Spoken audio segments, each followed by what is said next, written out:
I'm Adam Pascarella, and welcome to episode 24 of The Power of Bold. From New York City, it's The Power of Bold, the podcast on risk-taking, entrepreneurship, and bold living. Join us as we interview world-class performers, analyze life-changing books, and gather actionable insights to help you achieve your goals. Here's your host, Adam Pascarella. Hey everyone, thanks for downloading this episode of The Power of Bold. We've got a real treat for you today. I had the pleasure of speaking with Alex Hutchinson, who is a well-known journalist and author who writes about the science of human performance. Alex's work has appeared in publications like The New Yorker, The New York Times, and Runner's World. He recently published an awesome book titled Endure: Mind, Body, and the Curiously Elastic Limits of Human Performance. It's a great discussion of the science behind achieving peak performance and going beyond our perceived limits. Now, while the book and episode focuses on the science behind athletics, particularly running, there are insights we can take and apply to achieving max performance in non-athletic events.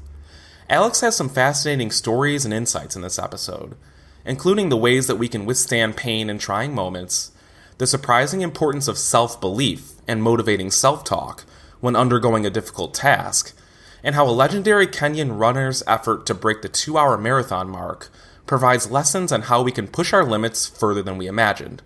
It's a great conversation. So without further ado, here's Alex Hutchinson. My guest for this episode is Alex Hutchinson, a National Magazine award-winning journalist who has written for publications like The New Yorker, The New York Times, Outside, and Runner's World. He's also the author of a great book called Endure: Mind, Body, and the Curiously Elastic Limits of Human Performance. Alex, thanks so much for joining me today. Thanks, Adam. It's great to be here. Now, I really enjoyed Endure. It's a terrific look at the science behind human performance, and maybe whether there are some steps we can take to push through some of those apparent boundaries out there. And I found it fascinating, and I think that there are some awesome stories and insights in there for listeners who think about endurance and stretching their own performances. But before we get into that, I'd first kind of like to talk about you and where this passion about endurance came from. So I'm assuming that you would call yourself a runner to this day, and at points throughout the book you talk about your experiences on the track and your attempts to push your physical limits. So just to start out, how did you start with competitive running, and what was it about it that intrigued you? Yeah, that's a good question. I mean, I'm one of those guys who was a runner basically for as long as I can remember. I on my elementary school teams, or my elementary school's cross country team when I think it was grade 3. So it's always something I did. That said, it's not becoming a quote unquote runner as a sort of self identity wasn't necessarily inevitable. And in high school, there were a couple years where I didn't run, and then I decided to join the cross country team. And while for me, it was just kind of a means to an end. It was being on a team and competing, and it was something I was relatively good at. But as I grew into it, as I sort of participated, I found that there was something that really really spoke to me about running. Just the sort of personal exploration aspect. I like team sports, but I liked about running that it's you against your limits. You're wrestling against your own mind and body each time, and so I ended up getting kind of addicted to that, or not addicted, but into that, and so I ended up running track and cross country through university, competed collegiately, and I still run every day, not huge distances or anything because I'm pretty busy with a couple of kids, but right. But I do still run every day, and I do still think of myself very much as a runner. So I think you mentioned self-discovery. You learned things about yourself as a runner, even I'm assuming when you first started in high school. What were some of those things that you learned about yourself? Yeah, one of the I'll answer this indirectly by saying that these days with a busy life, I often find that if I'm traveling for a bunch or if I have other stuff going on, I may get less fit for a period of time and then get back into heavier training and get more fit. And it's great to be fit all the time, but I love the process of getting fitter and fitter, of of discovering that, this week I can do, or I can do what I couldn't do last week, or I can run at a pace for half an hour that last week I could only sustain for 10 minutes or something like that. So there's definitely a sort of a sense of expanding limits that I found really, I continue to find really powerful. And the other thing that I find really interesting about that process of getting fit is that it's not just physical, that you as you train on a regular basis, you learn to tolerate levels of discomfort that you will tolerate last week or last month. And that's something that it's not just like you learn to suffer and that's it. It's something that you have to rediscover every time, and that you're constantly pushing yourself to be able to kind of hold your finger to the flame for a little bit longer. So I enjoyed that, and I found like, I'm sure we'll get to some of this stuff later, but that sort of idea is one of the things that I think is most transferable from running or from other endurance activities to the rest of life. This idea of being able to sort of endure, in a general sense, discomfort or for better or for longer. Yeah, well, if we can talk about that really quick here. I mean, you talk about suffering a lot in the book, and I think at some point you say that some of the best athletes in the world, among other things, can simply suffer for longer than others that they're competing against. And for those that aren't, ultra marathoners or haven't even run a 5K or 10K, can you describe some of what it is to suffer in some of these races? I know that you've got a great running background. You participated in several Olympic trials for Canada. You've run super competitive times in a lot of these races. Can you describe some of the suffering that goes on when you do these sort of things? Yeah, well, I mean, it's interesting. If you're running hard, you hurt in a lot of different places and in a lot of different ways. But the really fascinating thing to me is that in most contexts, what holds a runner back isn't pain.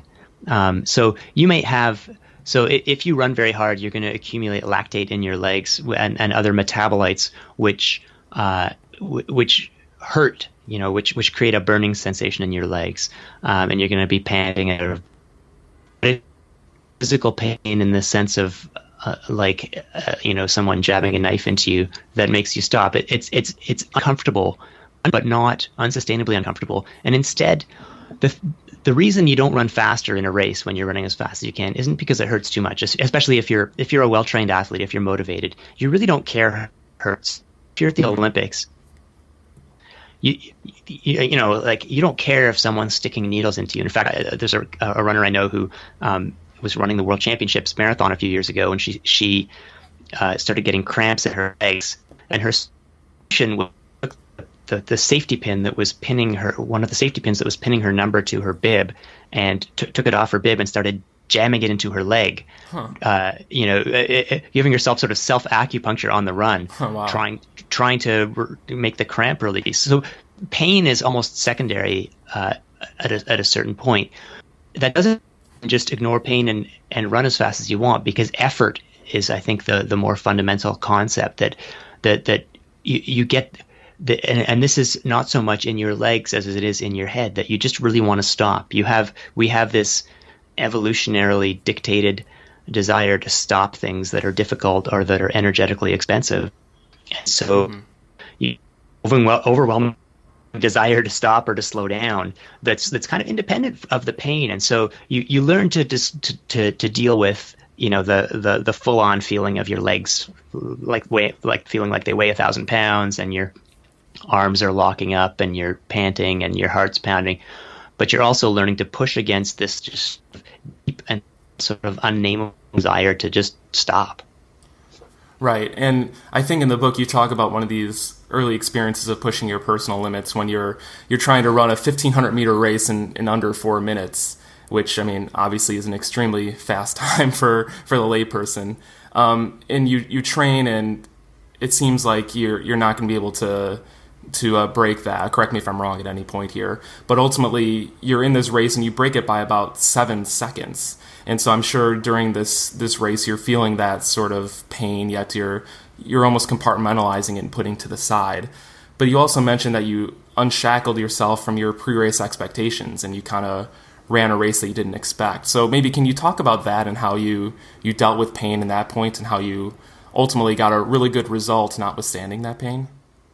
Yeah, so this is interesting, and this is kind of when I was trying to understand why I was so interested in this topic. I kept coming back to this race, which was when I was in university. I was in third year university, and as you said, I was trying to break 4 minutes for 1500. I between 2 and 4:01 for 4 years. And so I really felt like I had reached my physical limits, that hopefully I could in 3:59, but I was very close to what my body was capable of. And what ended up happening is, I went out, ran the first lap, and the timekeeper called out a time that I just was wrong. He called 7 seconds when I was really going through in like 30 or 31 seconds for the first 200 meters. So he kind of tricked me into thinking that I was running really, really fast, but not feeling any worse than usual. And as a result, I started thinking I'm having an amazing day. So I kept pushing harder than normal. And I ended up running 3:52. And the key thing here is actually not that I was willing to suffer a greater amount. It's that it felt the sort of stunning thing was it felt the same. So if you had told me that I had run 4:01 again, I would have said, okay, yeah, that makes sense because it felt the same as all those other 4:01s. But instead, because my perception of what was happening was different, I was able to run way faster, have it feel the same. And to me, that was kind of the eureka moment of insight, or at least the puzzling moment of, hey, this needs to be explored further, that made me realize that my perception of how much I'm suffering isn't necessarily some objective thing that's a function of how fast I'm running.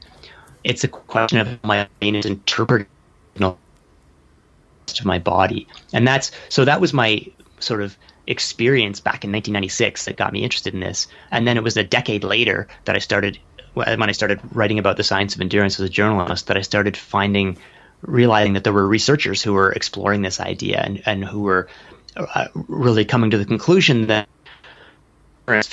endurance isn't about what's your heart rate, what's your lactate levels, what's your core temperature. It's about how does your brain interpret those signals of lactate and core temperature and so on.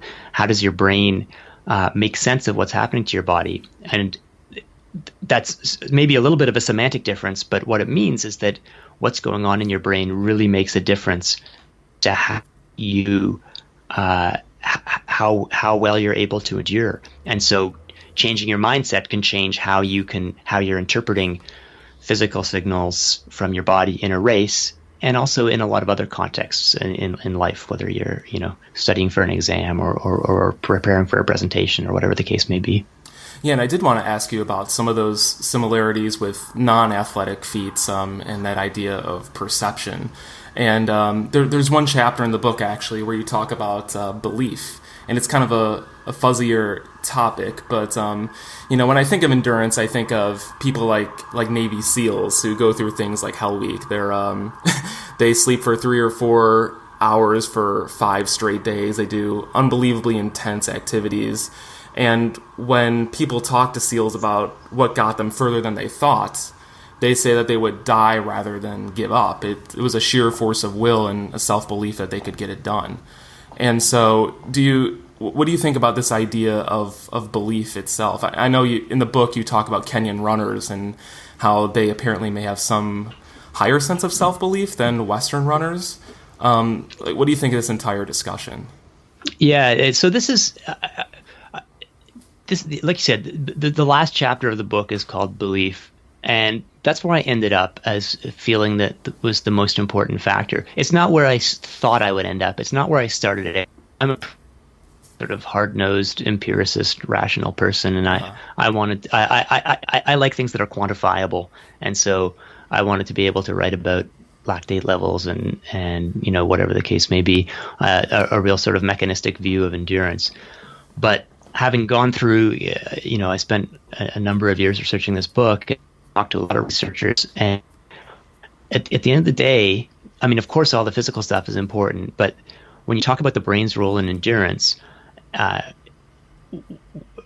what seemed most important to me was like you said, was self-belief, and this is something that's backed up it's not just sort of a sort of self-notion. That it goes back to what I was saying before about what really matters is how your brain interprets signals from the environment, from the rest of your body. What matters is not, is your heart rate 142?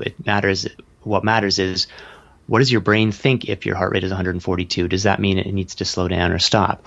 And that's where belief comes into it. If you believe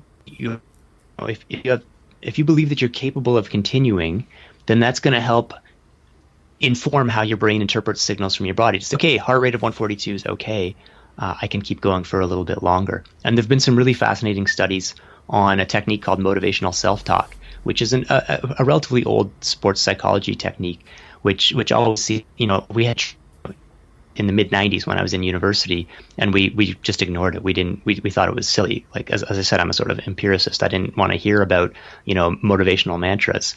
But in the last few years, as people have role belief, there have been some really fascinating studies showing that, you put, let's say you take a bunch of cyclists, you put them in a heat chamber and have them do a time to exhaustion test to see what their endurance is like. Mm-hmm. Then you give half of them motivational self-talk training. And what that means is you first have them identify, we all have an internal monologue that's kind of running through our brains all the time, and particularly during stressful times. We may not really think much about it, but you have to become aware of what is it you're telling yourself when things get tough. Are you saying, oh man, here we go again, this sucks, this is so... and a lot of us have negative monologues like that, especially when times are tough. So you identify that, and then you try and come up with alternatives, other things you can tell yourself. You can say, no, I've trained for this. I know I can keep going. I'm ready for this. Keep pushing. And this all sounds so hokey that I'm almost embarrassed to. But it's like it really. I mean, this is why it took me so long. It took me to the end of the book to convince myself that this was real. That there are these studies that show that, yes, you have to find the right words that work for you. It's not like there's one motivational secret mantra that works for everybody. Mm-hmm. You have to find stuff that you're comfortable with, that works for you, that doesn't make you laugh or roll your eyes. And so then they give the cyclist training for a couple.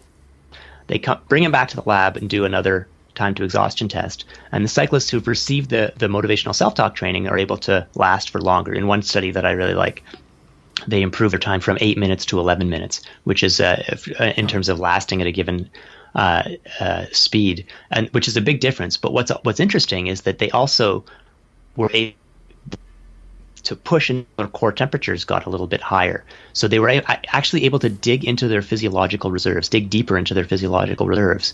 But their perceived effort, if you ask them how hard are you working on a scale of 1 to 10, their perceived effort stayed the same. So by changing their belief, by telling themselves yes they could do it, they were able to change the relationship between how their body was working and how hard they felt like they were working.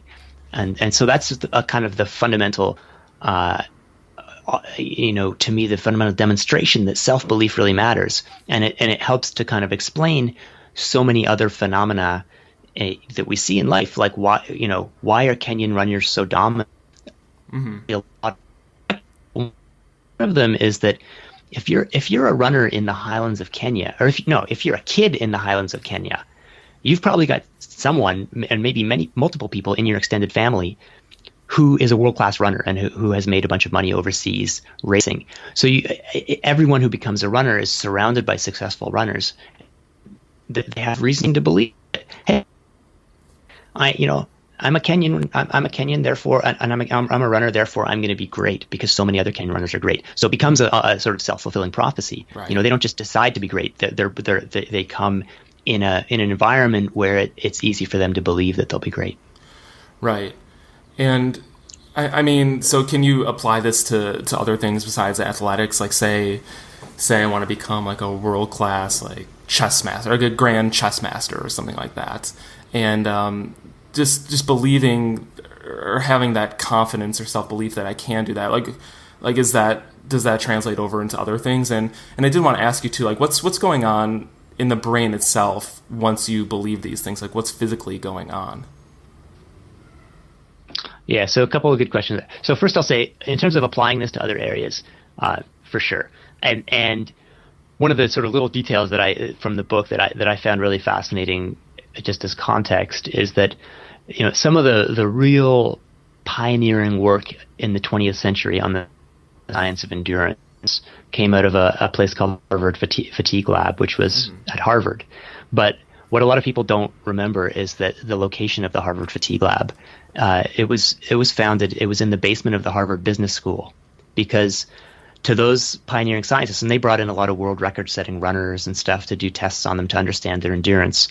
But to them, it was all about increasing performance in all aspects of life, including business, about productivity in business. That if you could understand why the world record holder in the mile could run as hard as he could, that would help you to understand how people could be better businessmen. So that's for several decades, that was the leading lab in the world, and it was located at the Harvard Business School. Now, in terms of whether can I just decide that, hey, I want to be a great chess player now, so I'm going to believe that I'm going to be a great chess player, and it's going to take me to the top? No. Yeah. Right. But belief has limits, and one of the ways I would, but it's within the framework of your physical capacity or your infrastructural capacities if you're talking about business. One of the ways I think about this is that if you take, let's say I take 100 random people off the street, and I want to find out what order they would finish in a marathon. The best way to do that is to take them to the lab and measure the physical characteristics. Mm-hmm. So if you want to know who's going to be a great chess player, frankly, sit them down and give them an IQ test. That's the first thing you're probably going to want to. I don't know not a lot about chess, so don't quote me on this. But it's like those are the tools you're going to work with. But if you want to say, if you go to the Olympics and say, okay, we've got 100 marathoners here at the Olympics, who's going to be the best marathoner? Putting them in a lab isn't going to be very helpful. You're not going to be able to figure out who's actually going to win the race, because they all have good physical capacities. Mm-hmm. And so there, the things like belief are going to become more important. And then you take that a step further and say, well, what about my personal performance? How much of that is based on my muscles, and how much of that is based on my. If I run a 5K tomorrow and I run a 5K next week, I'm going to be pretty physically similar, on the same height, my fitness isn't going to change that much, but I'm not going to run identical times. And a lot of that difference is going to come down to how good a day I'm having mentally in terms of being able to push myself to my limits. So I think the more personal you make the question, the greater the importance of things like belief. But it's not a question of like, oh, you can believe yourself to the Olympics. That's a little overly optimistic. Too bad for me. I'm a mediocre athlete, so that's not going to happen. Well, that's negative self-talk. You got to get rid of that negative self-talk. Come on. There you go. If I could ask you, so throughout the book, you talk about this effort I think it was organized by Nike. It was the Breaking 2 effort. And it's this idea of bringing together some of the world's best long-distance runners to break the 2-hour marathon, which has never been done before. And you were one of the 2 journalists that were really there to get an inside look at what was happening. And it's really an awesome story. And to learn more, I'd encourage everyone listening to look at Alex's articles on Runner's World. And there's also a good National Geographic documentary on it. And I'll put all the links to those in the show notes. But with all that said, so when we talk about self-belief and pushing limits and endurance, when you first hear about this effort to break the 2-hour marathon, like what goes through your mind as a runner yourself? Did you think it was possible? Yeah, it was pretty interesting. I got a call from my editor at Runner's World at the time, about 6 months before the race, asking if I wanted to go, but saying that Nike had this top secret project they'd been working on for a few years, and they were going to try and have a runner break the 2-hour marathon in 2017.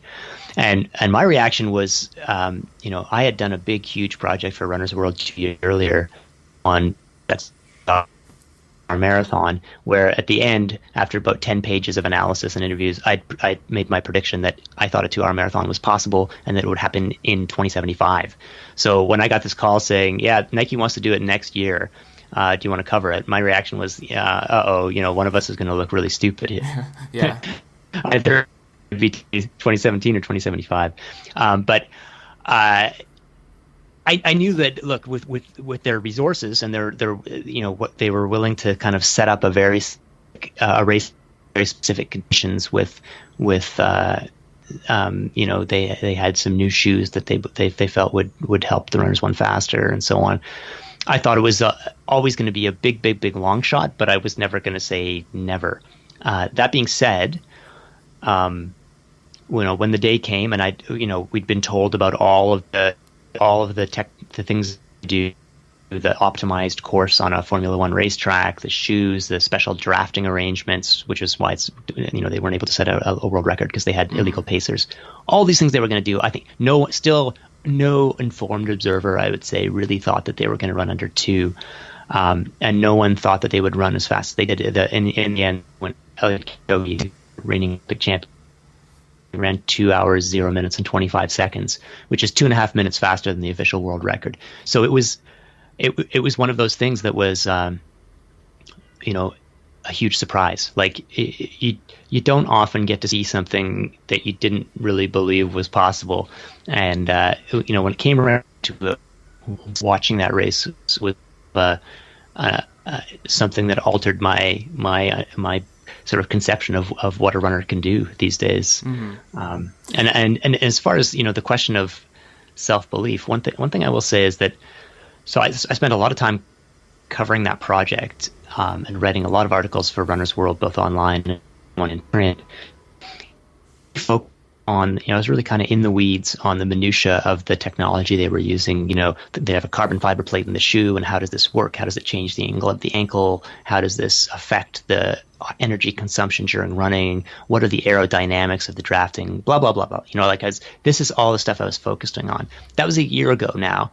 And then actually, a lot of those little details have kind of faded into the background for me. And instead, what really stands out is, when I think back, is Eliud Kipchoge, the marathoner, or the winner, and his mental approach, because he's a really remarkable guy, with a sort of, everyone who meets him he has this sort of aura, this real kind of. He feels kind of like Yoda. Like he speaks in sort of quotations of great wisdom. But the first time I met him, it was about 6 months before the race, and I asked him. He had just run a half marathon in just under an hour. So you're trying twice as far, basically the same pace. How are you going to change your training? And he said, "Oh, I'm not going to change training. The training will be the same, but my mind will be different." And to me, initially this seemed ridiculous. I thought, that's a terrible answer. Like, you can't just decide your mind is going to be different. But he said similar things to, role of how he was changing his mind to prepare for this challenge. And, in hindsight, I think he was really, in his own way, he was really deliberately preparing his mental outlook and preparing his kind of motivational self-talk so that he believed it was possible. And I look back and, he's not, necessarily studies in sports psychology and motivational self-talk, but he's reading his favorite books or motivational self-help books, mm-hmm. things like The 7 Habits of Highly Effective People. And he's in his own way, he's really, understanding the importance of the thoughts that go through his head in a run. And so I look back and say, interesting, but they're on display a runner who is both amazing physically, but also may have been a really special talent mentally.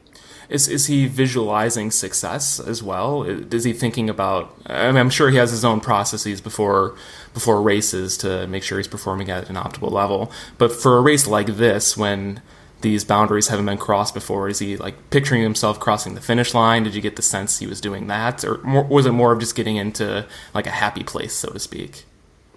Yeah, so I don't have like super details on exactly whether he was visualizing or what he was visualizing. But for him, I think that, again, the key thing was believing that it's possible. He was going to go through the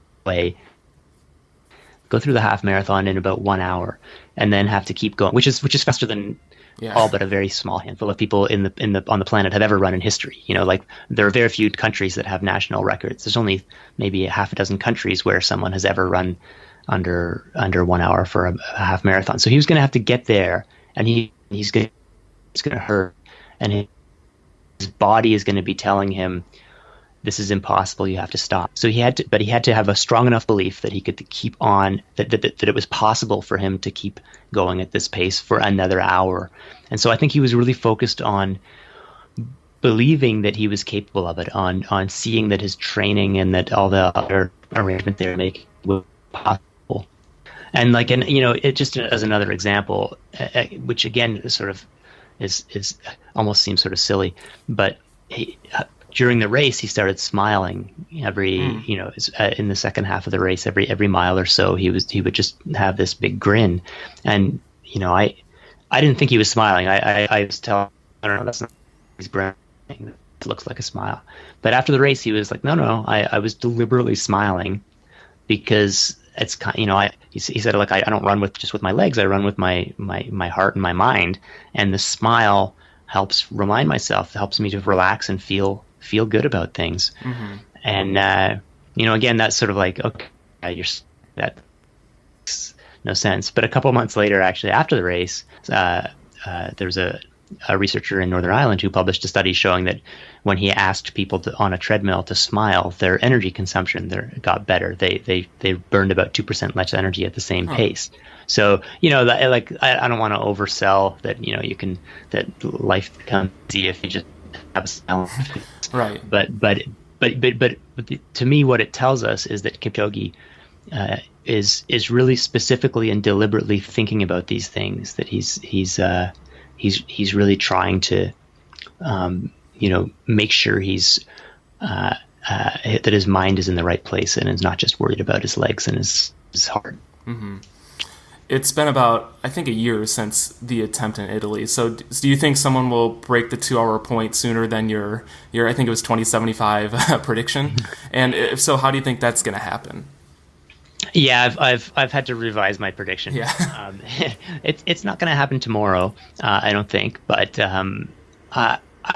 now, so I would bring it forward to maybe like 20 to 30 years from now. Mm-hmm. But actually, in practice, I think what will happen is that, let's say in 10 years, we'll have gotten halfway there, and once we get that close, once we get down to like right now the world record is 2:57, mm-hmm. to like 2:01 and a half. I think that the interest in the possibility of someone doing it will get so big that we'll start to see a lot more of these initiatives like the Nike one. So Nike wouldn't tell me how much the race cost, but I would have to guess that they spent tens of millions of dollars. So it's just sort of casual.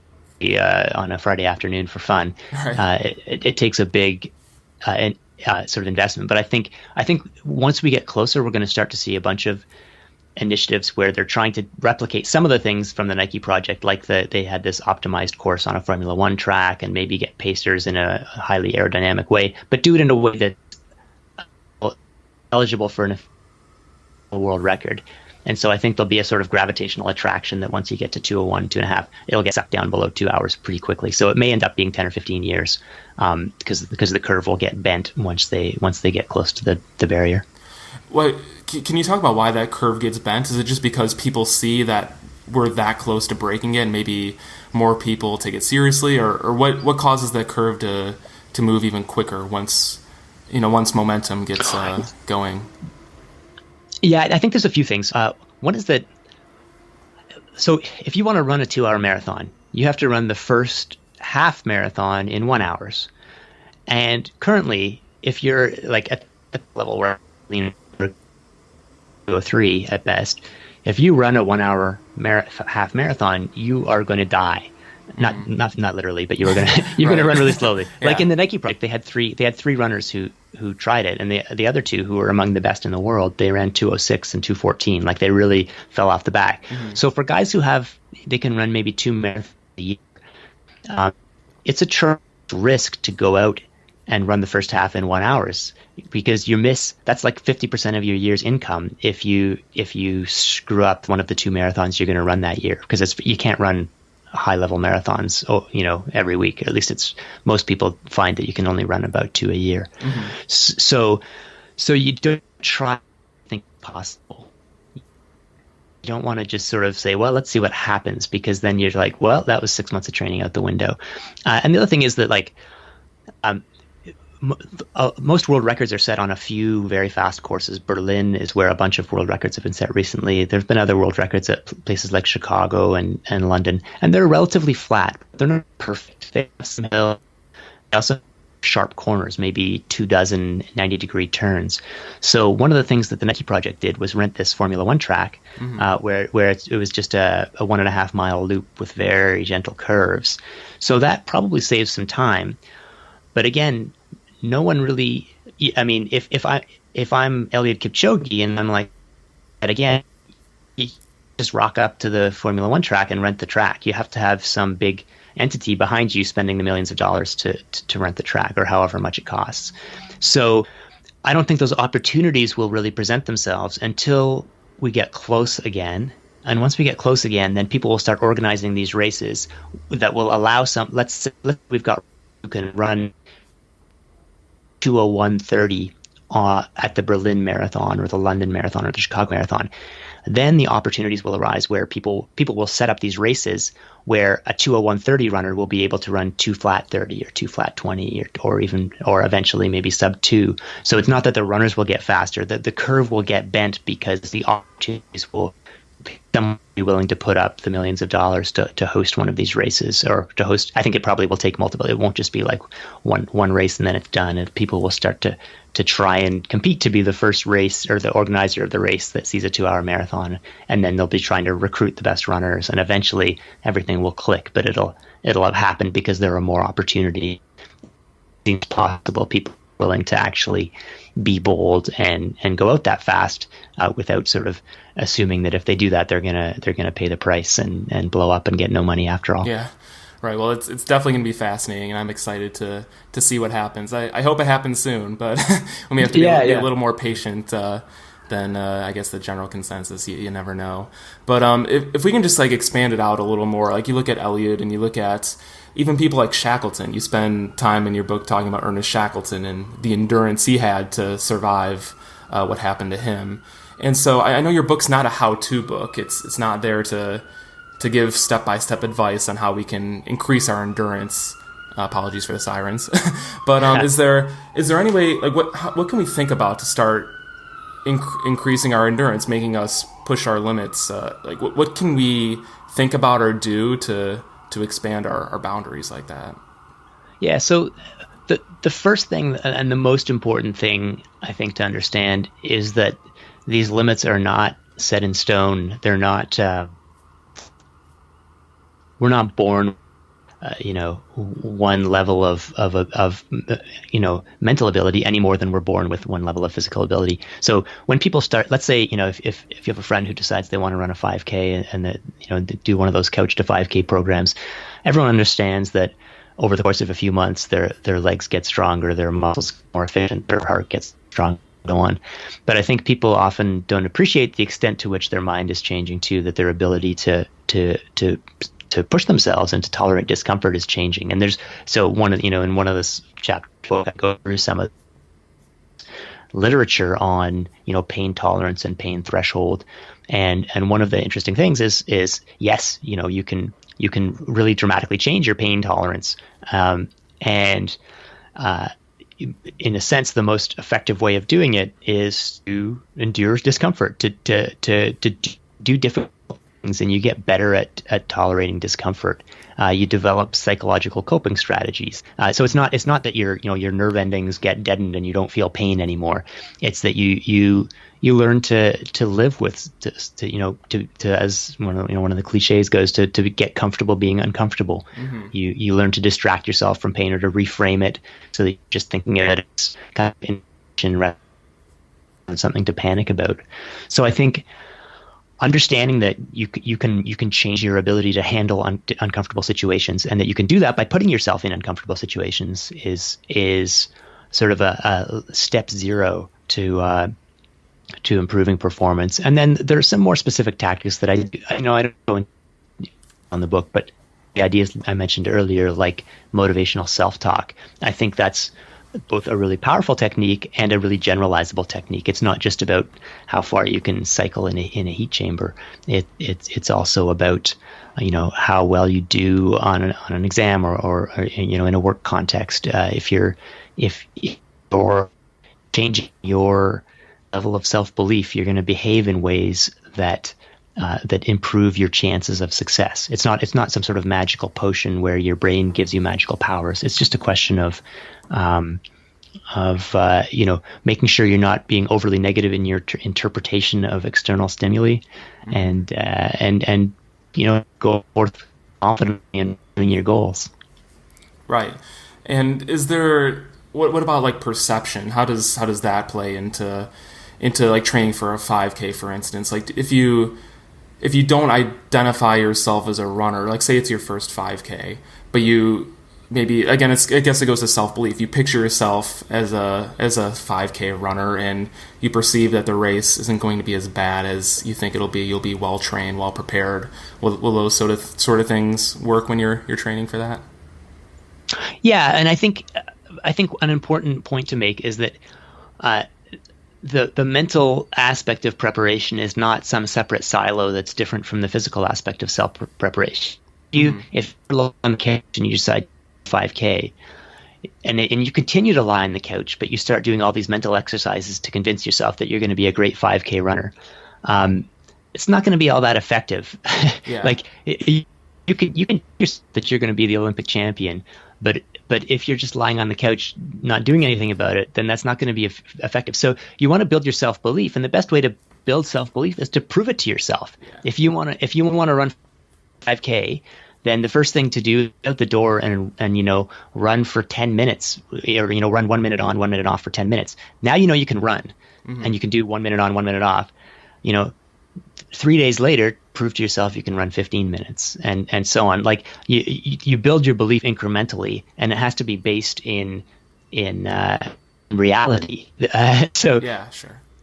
So it's not a question of believing something that is implausible or that is crazy. It's a question of rationally believing what you're capable of based on what you've already proven you can do, but always keeping your belief one step ahead of where you've been. So you're always trying for the next thing, but you're not just sort of thinking yourself empty mantras that have no connection to actually what the preparatory work you've done, because it's not mental work is not a replacement for physical work. Mm-hmm.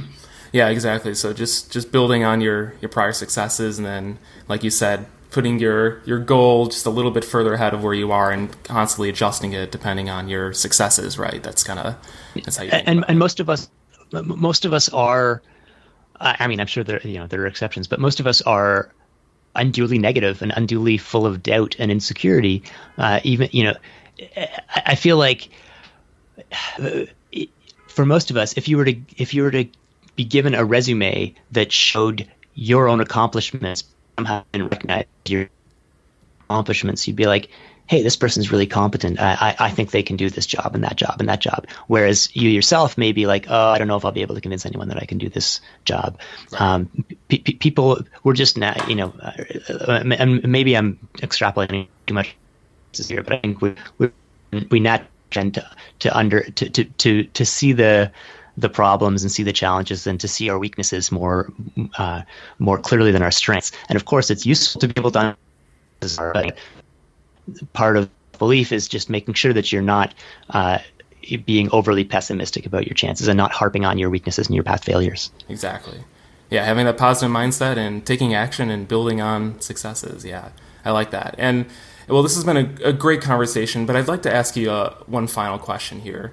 And that is, how did you get Malcolm Gladwell to write the foreword to your book? I really enjoyed it, and was just wondering if you could share the story on how you worked with him on that.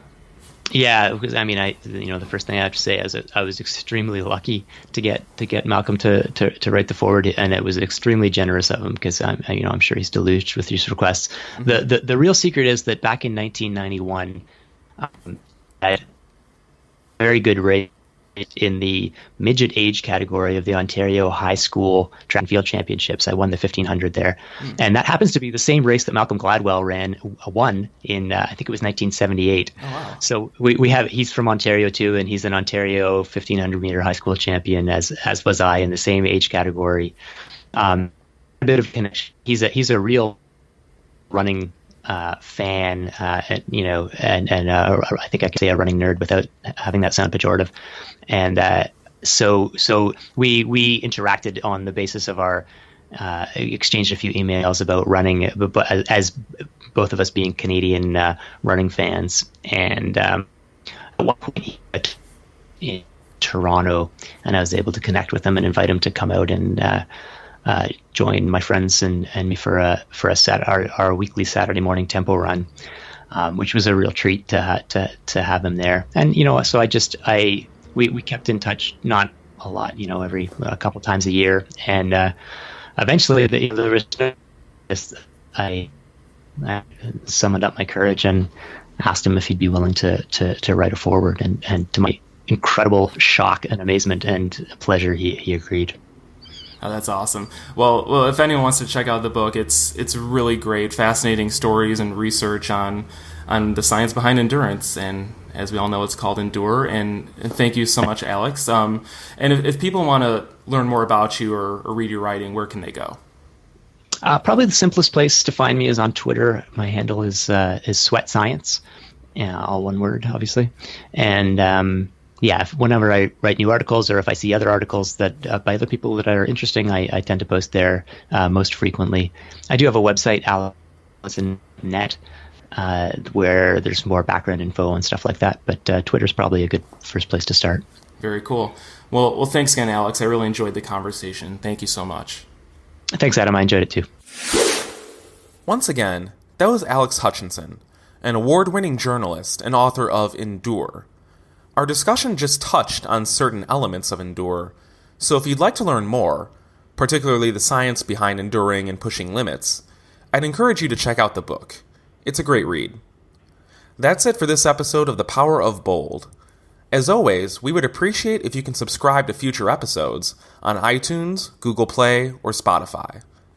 Leaving a review is also a huge help, so thank you so much in advance. Until next time, take care. Thank you for listening to this episode of The Power of Bold.